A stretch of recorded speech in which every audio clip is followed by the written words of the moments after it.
আমার বিরুদ্ধে তিনি ক্ষিপ্ত হলেন, জাতীয় সংসদে দাঁড়িয়ে আমাকে ব্যক্তিগতভাবে আক্রমণ করলেন, আমাকে তিনি গ্রেফতার করলেন।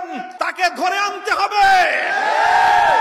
2009 সালের পিলখানার সেনা কর্মকর্তাদের হত্যার বিচার করতে হবে।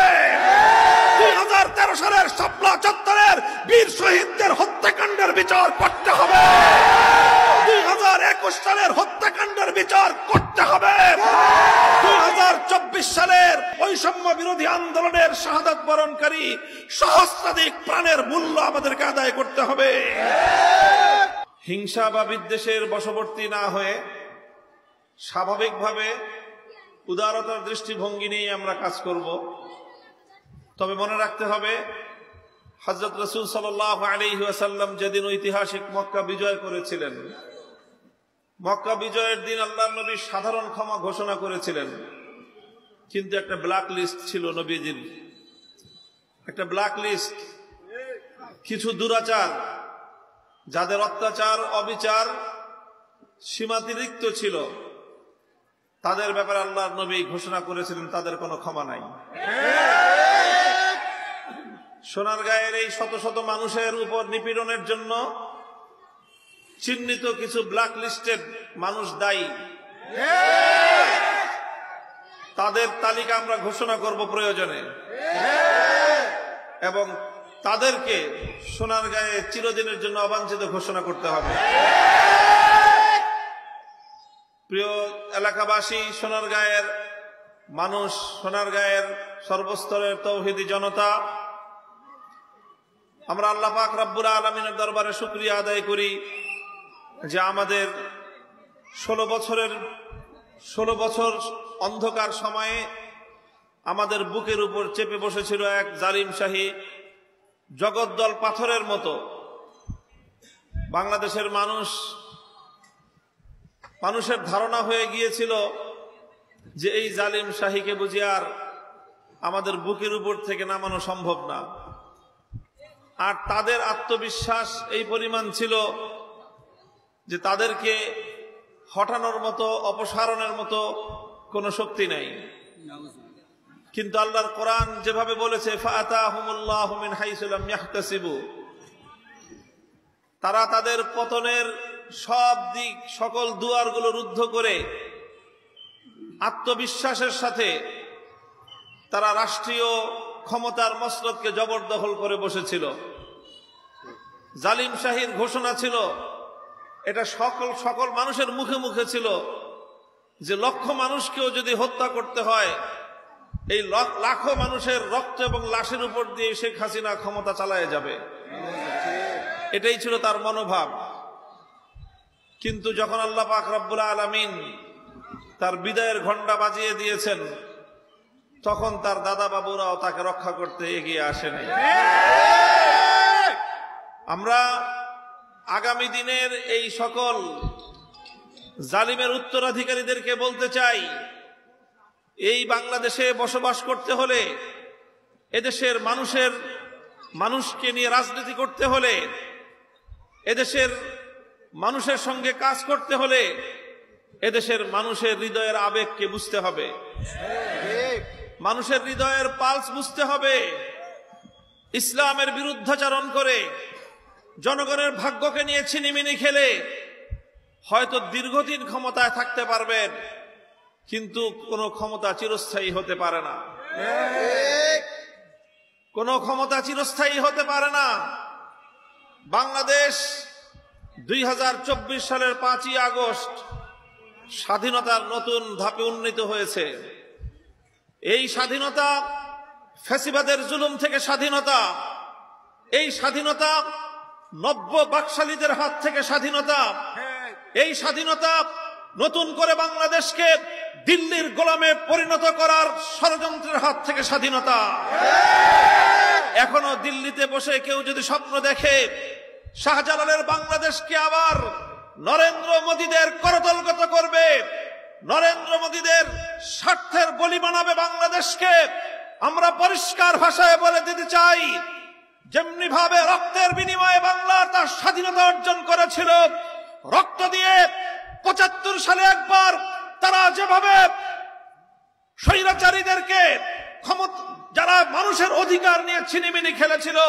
30,000 যুবকের রক্তে যাদের হাত রঞ্জিত হয়েছিল, স্বাধীনতার নেতৃত্ব দানকারী হওয়া সত্ত্বেও সেই ফ্যাসিবাদের জায়গাও বাংলাদেশে হয় নাই।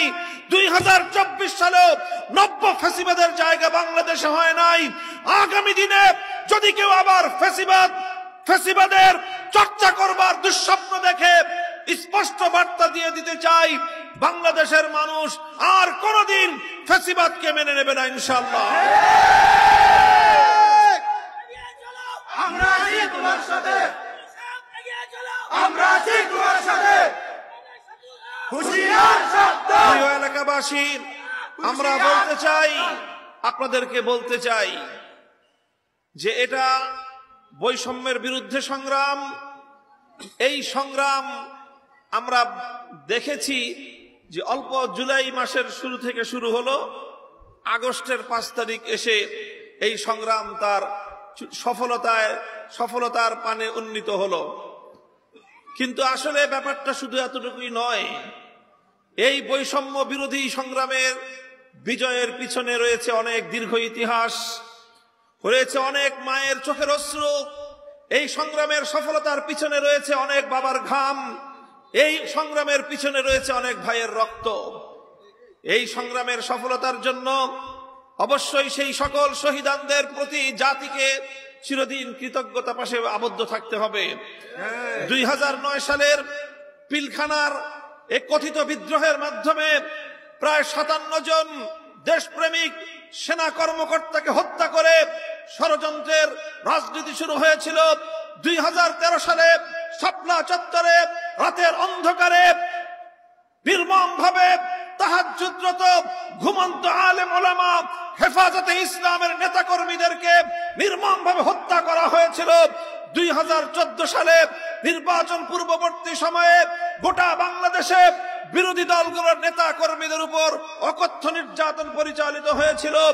2021 সালে নরেন্দ্র মোদী নরঘাতক গুজরাটের কসাইকে বাংলাদেশের স্বাধীনতার সুবর্ণ জয়ন্তী উদযাপনের সময় চিফ গেস্ট করে আমন্ত্রণ জানানোর প্রেক্ষিতে তৌহিদি জনতা হেফাজতে ইসলামের নেতৃত্বে শান্তিপূর্ণ প্রতিবাদ জানিয়েছিল। এই অপরাধে হাটহাজারী থেকে ব্রাহ্মণবাড়িয়া পর্যন্ত পাখির মতো গুলি করে 25 জনের মতো আমার ভাইকে হত্যা করেছিল। সর্বশেষ 2024 সালের নির্বাচনের পূর্ববর্তী সময় আপনারা দেখেছেন গোটা বাংলাদেশ জুড়ে কিভাবে এক ভীতিকর পরিস্থিতি তৈরি করে সাধারণ মানুষজন বাড়িতে ঘুমাতে পারেনি। কেউ গাছের ডালে, কেউ জঙ্গলে, কেউ নদীর মাঝে, খালের মাঝে, বিলের মাঝে গোটা বাংলাদেশের মানুষকে জিম্মি করে একটি নির্বাচনের নামে নাটক সাজিয়ে দিল্লির কারসাজিতে নতুন করে ক্ষমতার মসনদ দখল করবার পায় তারা চালিয়েছিল। এই সকল আত্মত্যাগ, অনেক রক্ত, সাগর পরিমাণ রক্তের উপর দাঁড়িয়ে 2024 সালের জুলাই মাসে ছাত্রদের নেতৃত্বে নতুন সংগ্রাম গড়ে ওঠে। সেখানে নির্বিচারে হত্যা চালানো হয়। কোন যুদ্ধ পরিস্থিতি ছাড়া সিভিলিয়ানদের উপর এভাবে টার্গেটকৃত কিলিং, হত্যাযজ্ঞ পরিচালনার নজির পৃথিবীর ইতিহাসে বিরল। দেশের জনগণের টাকা দিয়ে হেলিকপ্টার কেনা হয়েছে জনগণের নিরাপত্তা দেওয়ার জন্য।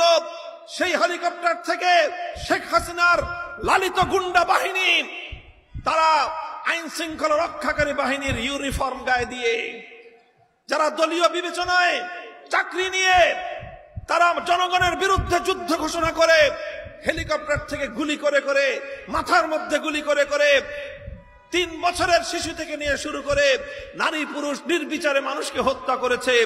ঘরের বেডরুমে পর্যন্ত গুলি করে মানুষকে হত্যা করা হয়েছে। বাড়ির ছাদের উপর অবস্থানরত ছেলেদেরকে, মেয়েদেরকে গুলি করে করে হত্যা করা হয়েছে। এভাবে প্রায় সহস্রাধিক মানুষ গোটা বাংলাদেশে হত্যা হয়েছে। সব শ্রেণী পেশার মানুষকে হত্যা করেছে। মুসলমান হত্যা হয়েছে, হিন্দু হত্যা হয়েছে, স্কুলের ছাত্র, কলেজের ছাত্র, ইউনিভার্সিটির ছাত্র, মাদ্রাসার ছাত্র, মসজিদের ইমাম, আলেম সমাজ, এমন কোন সমাজের কোন শ্রেণী বা পেশার লোক নেই যারা হাসিনার এই হত্যাকাণ্ডের এবং তার এই হত্যাযজ্ঞের শিকার না হয়েছে। কাজে আজ গোটা বাংলাদেশ ঐক্যবদ্ধ, গোটা বাংলাদেশ আজকে ঐক্যবদ্ধ। শেখ হাসিনার এই নির্বিচার হত্যাকাণ্ডের বিচার বাংলার মাটিতে করতে হবে, তাকে ধরে আনতে হবে। 2009 সালের পিলখানার সেনা কর্মকর্তাদের হত্যার বিচার করতে হবে। 2013 সালের শাপলা চত্বরের বীর শহীদদের হত্যাকাণ্ডের বিচার করতে হবে। 2021 সালের হত্যাকাণ্ডের বিচার করতে হবে। 2024 সালের এই বৈষম্য বিরোধী আন্দোলনের শাহাদাত বরণকারী সহস্রাধিক প্রাণের মূল্য আমাদেরকে আদায় করতে হবে। এই সব বিচারের মাধ্যমে বাংলাদেশ কলঙ্ক মুক্ত হবে। আমরা বলেছিলাম এই ভাস্কর্য নিয়ে বাড়াবাড়ি করার দরকার নাই। আপনার মরা বাপকে আর জাতির সামনে নতুন করে লাঞ্ছিত এবং অপমানিত করার ব্যবস্থা করবেন না। এই কথার বলার অপরাধে আমার বিরুদ্ধে তিনি ক্ষিপ্ত হলেন, এই কথা বলার অপরাধে আমাকে তিনি গ্রেফতার করলেন, এই কথা বলার অপরাধে জাতীয় সংসদে দাঁড়িয়ে আমাকে ব্যক্তিগতভাবে আক্রমণ করলেন, এই কথা বলার অপরাধে তিনি আমার বিরুদ্ধে ষড়যন্ত্রের জাল বুনলেন, এই কথা বলার অপরাধে তিনি আমার বিরুদ্ধে রাষ্ট্রের প্রতিটি প্রতিষ্ঠানকে লেলিয়ে দিলেন। আমরা ধৈর্য ধারণ করলাম, কিন্তু আজ সারা পৃথিবীবাসী সচক্ষে দেখেছে আমাদের সেই সময়ের শান্ত কথা যদি তিনি গ্রহণ করতেন, তাহলে আজকে তার মৃত মরহুম বাবার এই ভাস্কর্যের নামীয় এই লাঞ্ছনা সারা দেশে তাদেরকে বরণ করতে হতো না। স্মরণ করিয়ে দিতে চাই এই ঘটনা থেকে আগামী দিনে সবাই যেন আমরা শিক্ষা গ্রহণ করি। কোনো কিছু নিয়ে অতিরিক্ত বাড়াবাড়ি ভালো নয়। মনে রাখবেন, ক্ষমতা কারো জন্যই চিরস্থায়ী নয়। আপনি ক্ষমতায় থাকার জন্য জনগণকে যত বেশি নির্যাতন করবেন, একদিন না একদিন কড়ায় গন্ডায় তার মূল্য আপনাকে চুকাতে হবে। কোন দেশে যাবেন? কোন দেশ আজ এই পতিত নিক্ষিপ্ত ডাস্টবিনের মালকে কোথাও আশ্রয় দেওয়ার মতো বাংলা পৃথিবীতে কোথাও জায়গা নেই। দিল্লিতে নরেন্দ্র মোদী ওনাকে আশ্রয় দিতে চান যদি, সেটা ভারতের আভ্যন্তরীণ ব্যাপার।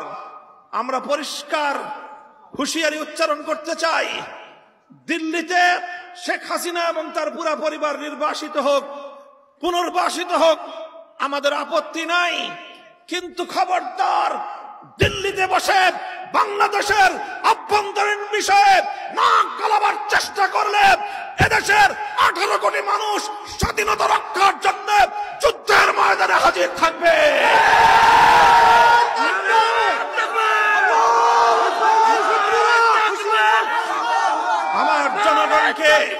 আমার জনগণকে হত্যা করে রক্ত নিয়ে ছিনিমিনি খেলবেন, অনেক সহ্য করা হয়েছে।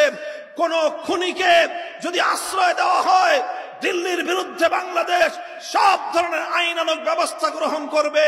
অন্তর্বর্তীকালীন সরকারের কাছে আমরা তার স্বনির্বন্ধ অনুরোধ জানিয়ে রাখছি। সংগ্রামী সাথী ও বন্ধুগণ, আপনারা সেই সকাল 7টা থেকে এই মেঘ বৃষ্টি উপেক্ষা করে আমাদের জন্য অপেক্ষা করেছেন। আমি আপনাদেরকে এই জন্য আন্তরিকভাবে অনাকাঙ্ক্ষিত এই দেরির জন্য দুঃখ প্রকাশ করছি। আপনারা এতক্ষণ পর্যন্ত ধৈর্য ধারণ করে অপেক্ষা করেছেন, আপনাদেরকে আমি শুকরিয়া জানাই, অভিনন্দন জানাই, কৃতজ্ঞতা জ্ঞাপন করছি। আল্লাহ আপনাদেরকে উত্তম বিনিময় দান করুন।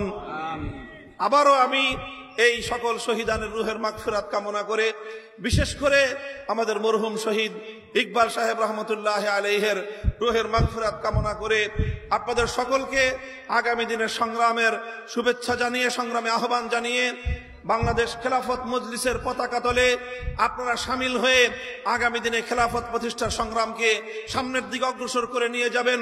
আর হেফাজতে ইসলামের সঙ্গে আপনারা দলমত নির্বিশেষে অতীতের মতো আগামী দিনেও ঐক্যবদ্ধ থাকবেন ইনশাআল্লাহ, আশাবাদ আমি ব্যক্ত করি। রাজি আছেন তো?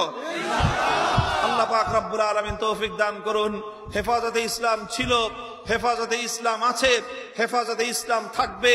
যারা ইসলামের উপর আঘাত করতে চায় তাদের স্থান ইনশাআল্লাহ বাংলাদেশের মাটিতে হবে না। নাসরুম মিনাল্লাহি ওয়া ফাতহুন করিব। আসসালামু আলাইকুম ওয়া রাহমাতুল্লাহ।